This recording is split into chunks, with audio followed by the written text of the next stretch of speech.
up, Comm? This is the last day of Petroleum A or Unit 13 or whatever you want to think about it. This week will only be a 2-day week because if you look at the original school schedule before we all left, you will see that this Friday was technically supposed to be a teacher in service. Oh, I won't be assigning any work on Friday. We're basically going to go Monday, today, and then Wednesday. We'll kind of review kind of everything, and then we will probably do like a test. I wouldn't even call it a test. It'll just be another Google form next week that kind of summarizes everything. Let's put it this way, if you do the review, you'll be more than prepared for that Google form quiz. Okay, so that's kind of the plan for the next few days here, and then we'll move on to something else. It will still stay in petroleum world here, but we'll move on. I hope you had a good week or good weekend. I got some more updates in my life. My kids have attempted to make coronavirus masks. I don't think they're very protected. I don't think these are going to work real well. My daughter had us do an art project, and we were all supposed to make a person that reflects us. I am obviously Batman. Duh. That's pretty obvious. I mean, based on this picture, who I am. Notice if you look real close, Batman's got pretty big muscles, but it's probably whatever.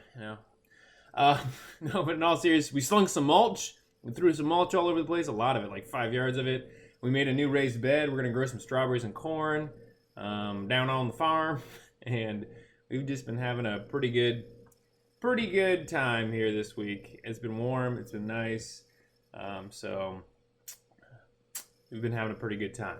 All right, let's talk about the last thing that you need to know. This is actually very short. This is not going to take long. The last thing you need to understand is alkane boiling points. Remember, we talked about petroleum in that fractional distillation situation, and we talked about how they boiled that crude oil, okay, that petroleum, and the lighter things went to the top, and the heavier things stayed toward the bottom. Well, there's some other nuance within this, because we know now that it's not just flat alkanes, which are just like pentane, propane, butane, hexane. We also know now we have branched alkanes. And so what happens is those branches actually make them less compact, and the intermolecular forces affect them less. And this is how I think about this. I've got some visual aids for you here today, guys. Okay? So here's two Legos, right? If these Legos are flat like these, okay, think of here like pentane C, or pentane with a boiling point of 36 degrees. Because they are flat, these will line up with other alkanes that are not branched alkanes, and they'll line up real well, and they'll bond at all these different locations, okay? And what that does is it makes them really hard to get apart, okay? And therefore, it takes a lot of heat to separate these things from each other, and therefore they have high boiling points, like 36 degrees Celsius. Okay, these would be flat alkanes, normal alkanes, pentane, hexane. But we've learned about branched alkanes. So this is my branched alkane. So this is the parent chain here, and this is the branch here. And because this branch is here, when these two alkanes, one branched, one not, try to get together, there's only one point of contact because that branch kind of gets in the way. And so because there's only one point of contact, it's much easier to get these, oh, that branch ripped off. It's much easier to get these two alkanes apart. Maybe that happens. Chemical reaction. Okay, it's much easier to get these apart, right? My kids can pull these apart, but they always come to me and like, Dad, can you get these apart? I can't get them apart, okay? It's because there's more points of contact. So obviously, the more branches we have, the easier it is, the less likely they're going to stack together, and the more likely they're going to come apart. So if you look here, pentane, because it's flat, no branches, has the highest boiling point. One branch added, boiling point's a little lower. Two branches added, the boiling point goes all the way down to 10 degrees Celsius. Okay? So the idea is simple.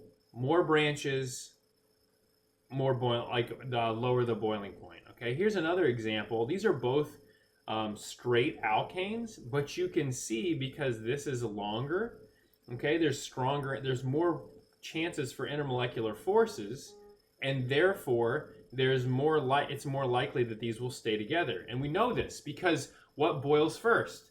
The smaller alkanes. Propane only has 3 carbons. Butane only has 4 carbons. It boils first and goes to the top of that fractional distiller. So it's got a lower boiling point. Where if the larger and larger these molecules get, the more likely they'll stay together and the less likely they'll boil. This is another same idea. These are supposed to be straight chains, and look at all the intermolecular forces here. They're going to stay together. It's going to take a lot of heat to get them to separate. Where here we got the branches and they get in the way and they don't stack as well. And look, we only have a couple places of intermolecular attraction. Okay, these will boil first and therefore have a lower boiling point. All right. This also affects viscosity. Okay, the more the viscosity is the idea of resistance to flow. Okay, we typically do a lab with this term, but obviously we're not in school. But temperature can affect viscosity. So as you heat up these crude oil samples or petroleum samples, we can make the viscosity go down, which means they'll flow easier. And you understand this, like if you have honey in your pantry and it gets stuck in that like little bear with the weird face, you can heat that up, okay, and then the honey will flow better. Okay, there'll be less resistance because that heating up kind of disrupts those intermolecular forces.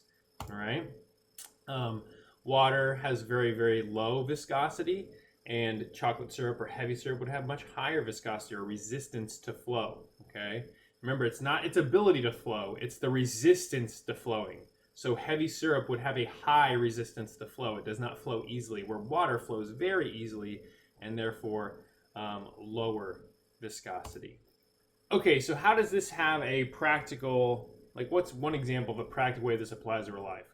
One way is because of fuels, okay? The gasoline that you get in Ohio in the winter is not the same as the gasoline you get in Arizona, okay? And the reason is because the different heat, the different temperatures in those different places would cause gasoline to evaporate quicker or break down at a different rate depending on the temperature of the outside, okay? So volatility is how fast something evaporates, okay? And so in a warmer climate like Arizona, that gas is going to evaporate much quicker, which might make you lose more gas over a period of time. So what we do is we add additives to gasoline that's going to warmer climate so that stabilizes it more and it doesn't evaporate as quick. Okay? In colder climates, if you're not careful, especially with thicker fuels like diesel, it can solidify and kind of give you like that. They could talk about engine gunk, okay? If it gets too cold, the gasoline will break down into kind of like solids. So what do? We add additives, okay, to make sure that it doesn't do that.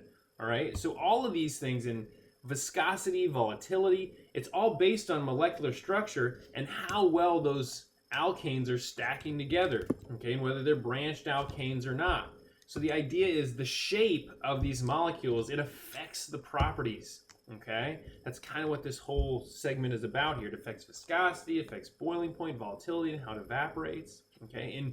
And our gasoline is a really good example of how we kind of engineer it to make sure it functions based on the different climates that we live in, okay? That's it. That's all I have today for today's presentation, and that is everything from Unit 13, okay? We'll talk about review and talk about that quiz looks like on Wednesday, but for today, this is really all you need to take a look at is this PowerPoint. We will get to the review here Wednesday, and we'll go from there. Awesome. Keep up the good work. Be good to somebody today, and we will see you on Wednesday. If you have questions, if there's things you don't understand, it doesn't have to be about this. It can be ways back, okay? You can go ahead. You can join me on office hours on Tuesdays and Thursdays from 10 to 11:30. I post the Zoom link in the classroom stream, okay? All right. Keep up the good work. Be good to somebody today. We will see you soon.